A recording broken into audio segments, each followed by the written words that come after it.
ముందుగా మన కన్న తండ్రైన దేవుని నామానికి మహిమ కలుగును గాక. నా ఆత్మీయ సహోదరి సహోదరులకు ప్రతి ఒక్కరికి క్రీస్తు నామం పేరిట నా హృదయపూర్వక వందనములండి. మరి యొక్క సమయంలో కీర్తనల గ్రంథము 20వ అధ్యాయము 7వ వచనాన్ని చదువుకుందాము. కొందరు రథములను బట్టి కొందరు గుర్రములను బట్టి అతిశయపడుదురు, మనమైతే మన దేవుడైన యెహోవా నామమును బట్టి అతిశయపడుదుము.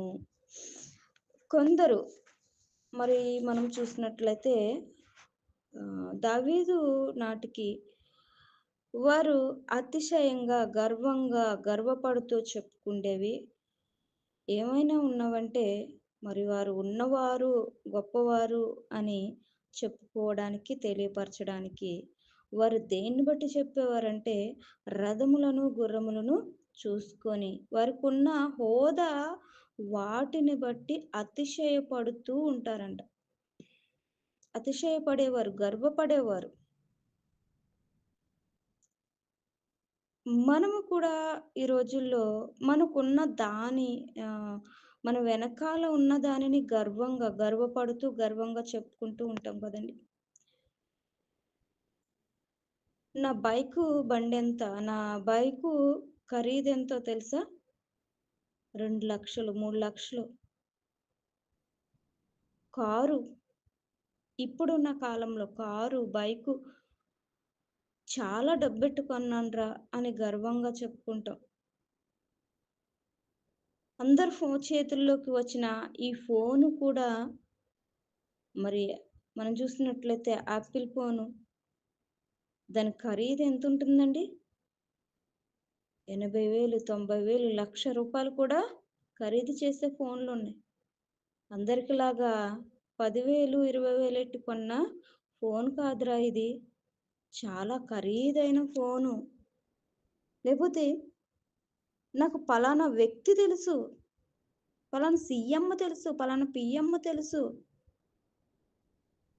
నేను ఒక ఫోన్ కాల్ చేస్తే చాలు ఏ పనైనా జరిగిపోతుంది అని మనుషులను బట్టి కూడా గర్వంగా చెప్పుకునేవారు, గర్వించేవాళ్ళు లేకపోలేదండి కదండి. ఇదంతా మనము సంపాదన బట్టి, మనకి వెనకాలన్న హోదాను బట్టి, అండబలాన్ని బట్టి, కొండబలాన్ని బట్టి మాట్లాడుతున్న మాటలు. అయితే మనమైతే మన అతిశయము, మనం ఎవరి బట్టి అతిశయపడాలంట? దేవుడైన యెహోవా నామమును బట్టి అతిశయపడేవారుగా ఉండాలండి, అతిశయించేవారుగా ఉండాలి. కానీ ఈ లోకంలో సంపాదన చూసుకొని, ధనాన్ని చూసుకొని, ఆ చదువును చూసుకొని, అందాన్ని చూసుకొని గర్వించేవారు అనేక మంది ఉన్నారు, గర్వపడేవారు అనేక మంది ఉన్నారు. నా హోదా ఏంటో తెలుసా? నాకున్న స్థానం ఏంటో తెలుసా? నేనెంత గొప్పవాడినో తెలుసా? అసలు నేనంటే ఏంటో తెలుసా? నా ముందు దేనికి నువ్వు పనికిరావు అన్నట్లు మాట్లాడుతూ చాలా గర్వంగా మాట్లాడేవారిని అనేక మందిని మనం చూస్తూ ఉన్నామండి. అలాంటి వ్యక్తినే బైబిల్ గ్రంథంలో కూడా ఒక వ్యక్తిని మనం చూపిద్దామండి ఈరోజు. నిర్గమకాండము 5వ అధ్యాయము 2వ వచనాన్ని చూసినట్లయితే, ఫరో నేను అతని మాట విని ఇశ్రాయేలును పోనిచ్చుటకు యెహోవా ఎవడు? నేను యెహోవాను ఎరుగను, ఇశ్రాయేలును పోనీయను నేను. ఇక్కడ ఫరో మాట్లాడుతున్నాడండి. ఎవరితో? మోషే అహరోనులతో ఫరో యొద్దకు వెళ్ళి ఇశ్రాయేలు ప్రజల నిమిత్తము, వాళ్ళ విడుదల నిమిత్తము అడుగుతున్నప్పుడు ఫరో మాట్లాడుతున్న మాటలు ఏంటండి? యెహోవా ఎవడు, యెహోవా ఎవడు అని మాట్లాడుతున్నాడండి ఇతను. చూడండి దేన్ని బట్టి మాట్లాడుతున్నాడు? తనకున్న హోదాను బట్టి మాట్లాడుతున్నాడు. తన వెనకున్న ఆస్తిని బట్టి మాట్లాడుతున్నాడు. అండబలం, కొండబలం బట్టి, అధికారాన్ని బట్టి, అధికార బలాన్ని చూసుకొని దేవుడే లేనట్టుగా, దేవుడెవడో తెలీదు, యెహోవా ఎవడో తెలీదు అని మాట్లాడుతూ ఉన్నాడండి. ఎంత గర్వమో చూడండి. ఎంత అహంకార స్వభావంతో మాట్లాడుతున్నాడు. దేన్ని బట్టి ఇదంతా? దేన్ని బట్టి అతిశయపడుతున్నాడు?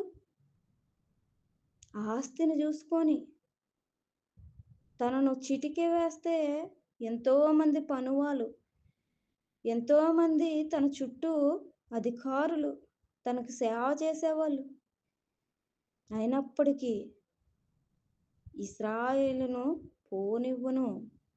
వారందరూ ఉన్నప్పటికీ కూడా దేవునికి వ్యతిరేకంగా మాట్లాడుతూ శాపాన్ని కొని తెచ్చుకున్నాడండి.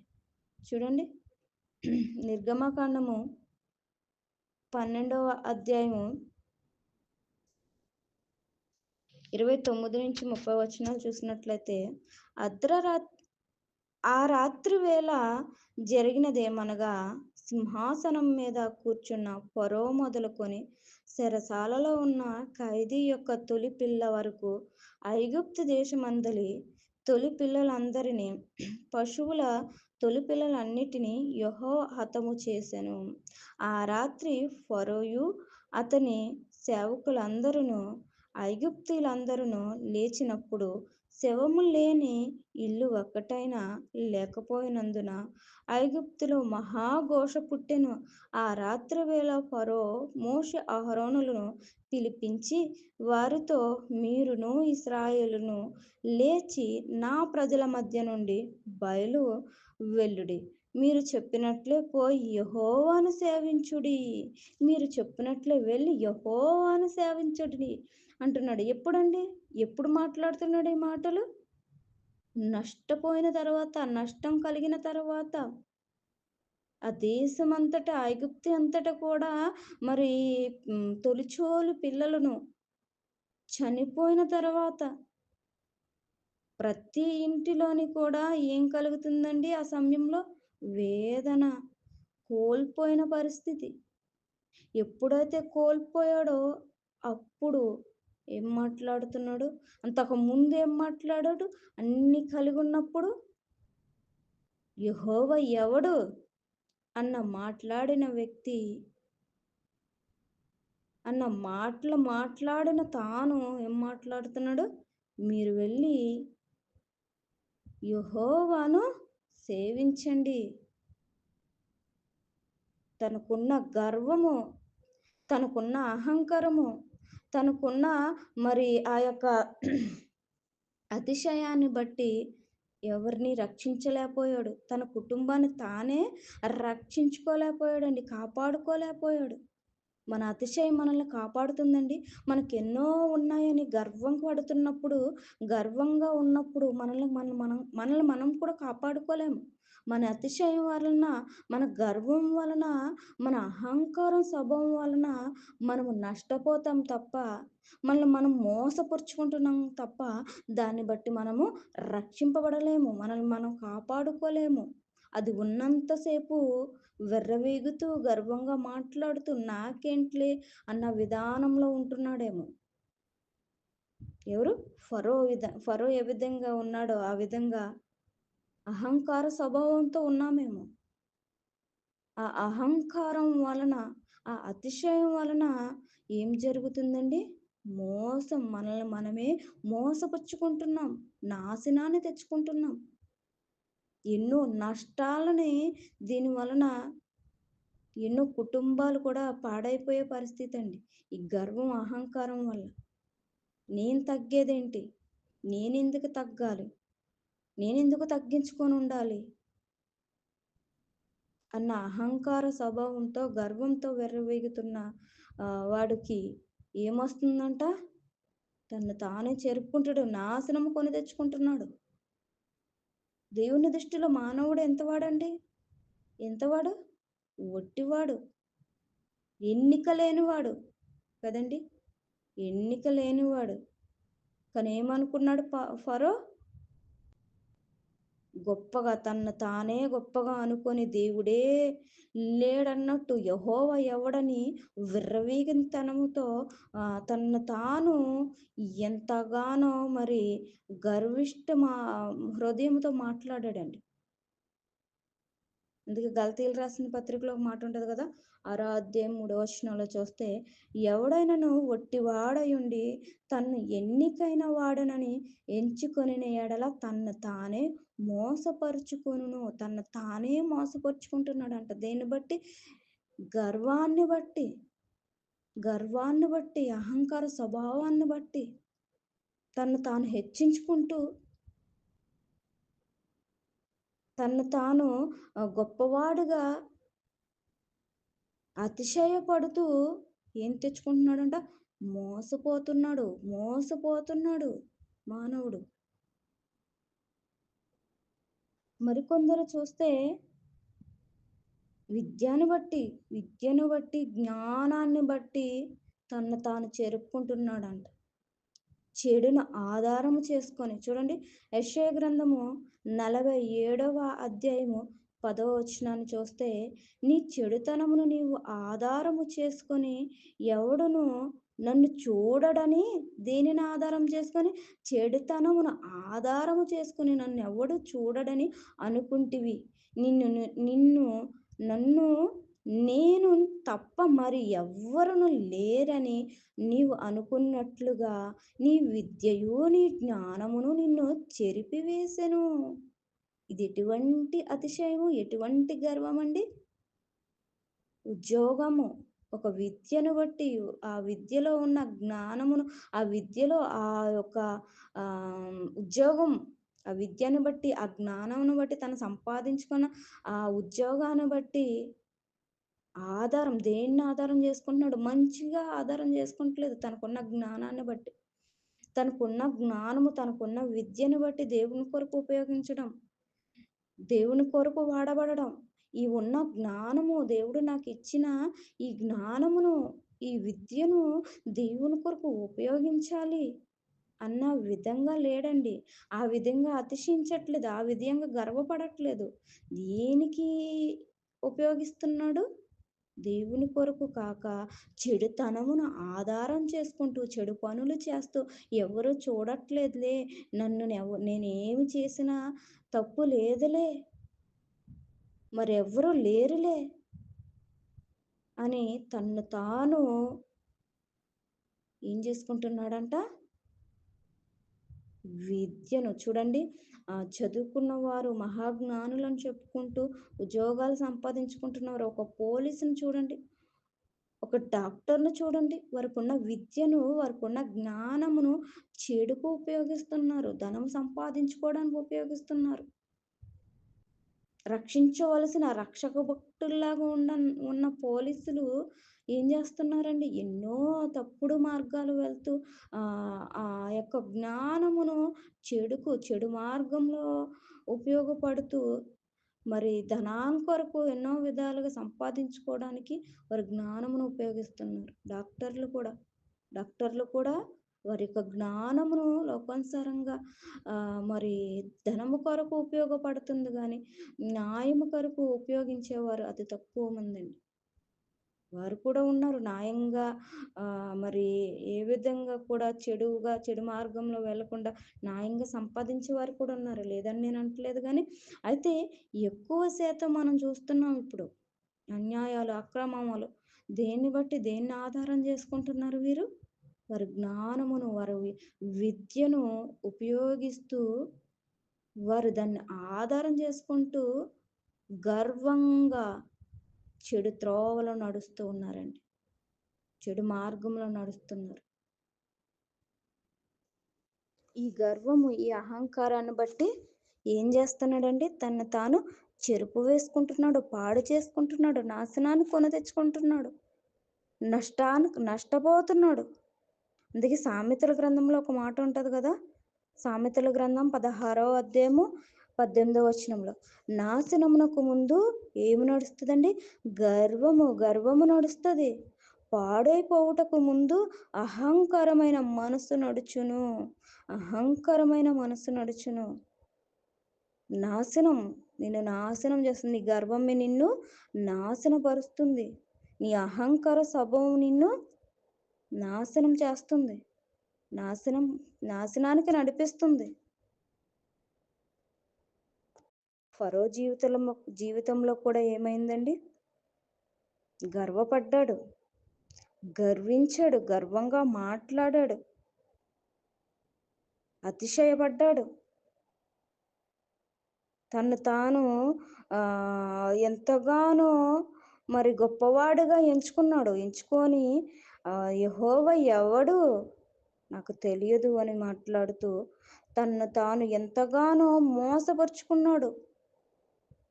తనకు తెలియదా దీని వెనకాల జరిగే పరిణయం ఏంటో? సర్వము కోల్పోయాడు. కోల్పోయిన తర్వాత నాశనం అయిపోయిన తర్వాత తెలుసుకుంటే ఏముపయోగం అండి? ఏముపయోగం? ఆ విధంగా దేవుని ఎరిగిన మనము ఆ విధంగా ఉండకూడదండి. మనం దేన్ని బట్టి అతిశయించాలి? దేన్ని బట్టి గర్వించాలి?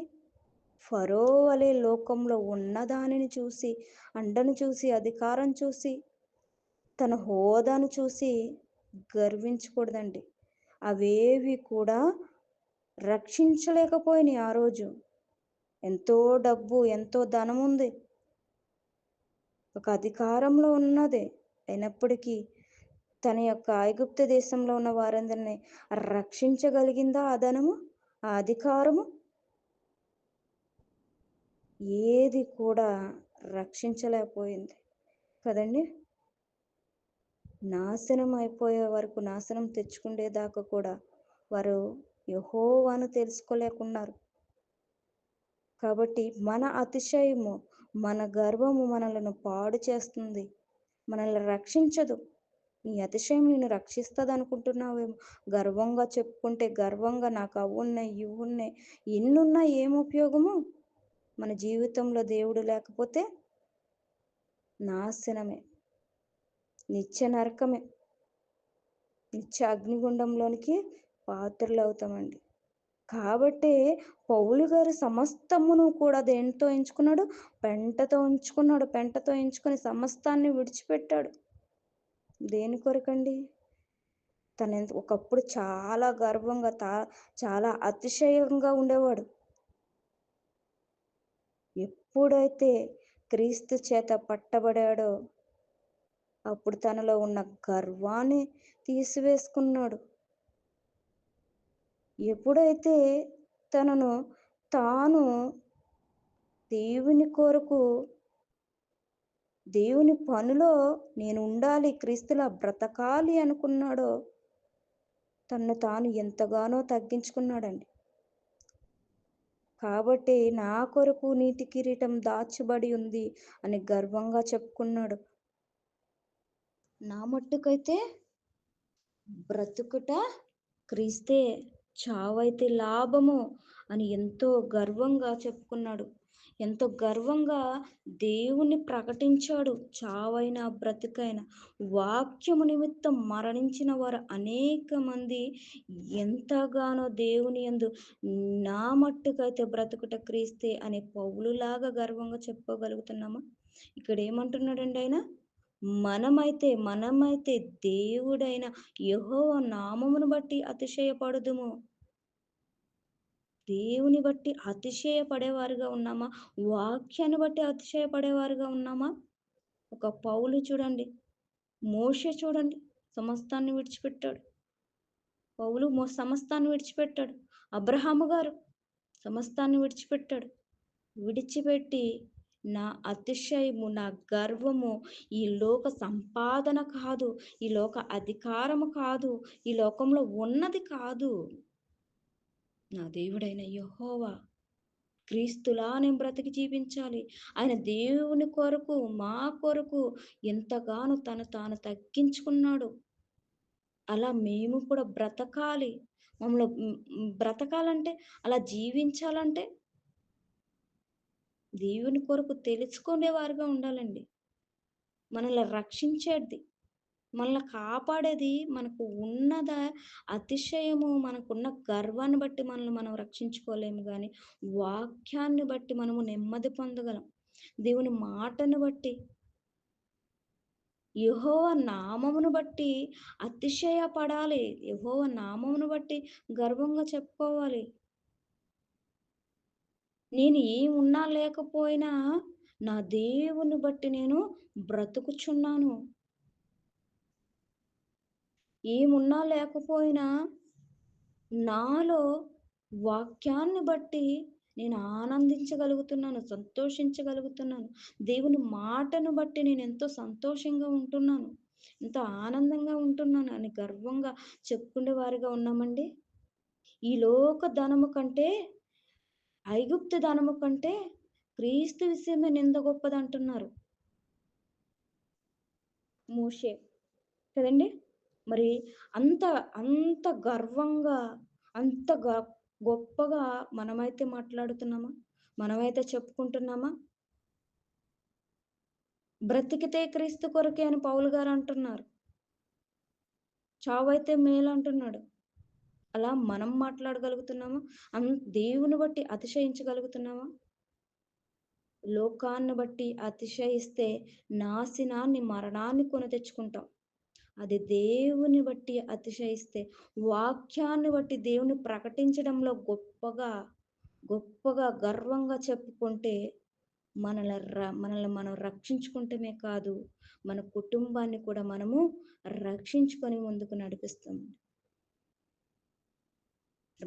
మన బాధ్యత, మన భారము దేవుని గురించి ప్రకటించడం.